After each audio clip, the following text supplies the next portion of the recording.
আসসালামু আলাইকুম সবাইকে। সবাই কেমন আছেন? আশা করি আলহামদুলিল্লাহ সবাই ভালো আছেন। আজকে আমি আবারও আপনাদের সামনে হাজির হয়ে গেলাম আরেকটি বক্স কেক নিয়ে। এই বক্স কেকটি ছিল লেমন ফ্লেভারের।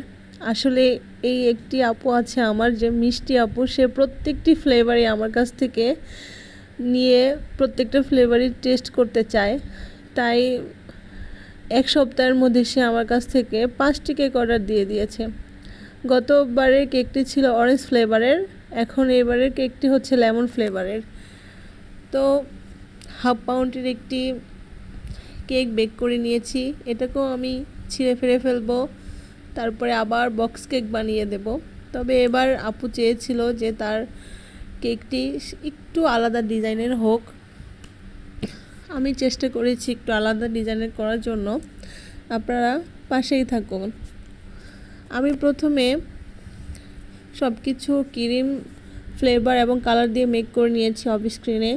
আসলে ভিডিও বড় করার ইচ্ছে ছিল না, তাই আর ভিডিও করার সময় কাজ করতে খুবই ঝামেলা হয়, তাই আমি কিছু কিছু স্ক্রিন আপনাদের সাথে শেয়ার করছি। আমি কেকগুলো গুঁড়ো গুঁড়ো করে নিয়েছি এবং সবার নিচে একটু লুরুস টাইপের ডিজাইন করে নিয়েছি, যাতে বাইরে থেকে ডিসপ্লেটা সুন্দর আসে নিচের সাইডের। এখন আমি সুগার সিরাপ দিয়ে নেব।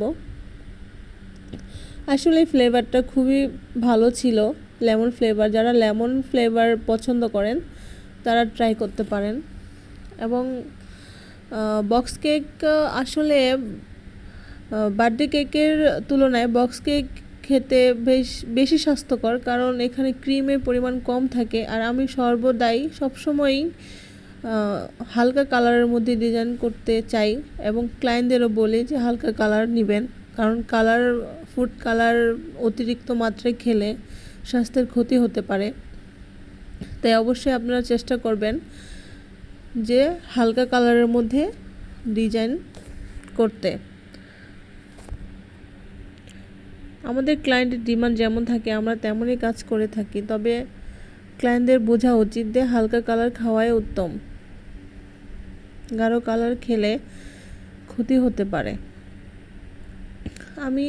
আমার ক্লায়েন্টের দাবি ছিল যে আমি তাকে যেন কোনো একটু ছোট্ট ডিজাইন করে দেই, তাই আমি এই ছোট্ট বক্সটির মধ্যে একটি ডিজাইন করে দিয়েছি আমার মন মতো। আসলে এই ছোট্ট কেকের মাপ ঠিক রাখা খুবই কঠিন, তবুও আপুটির জন্য আমার একটু ওয়েটে বেশি হলেও ক্ষতি নেই।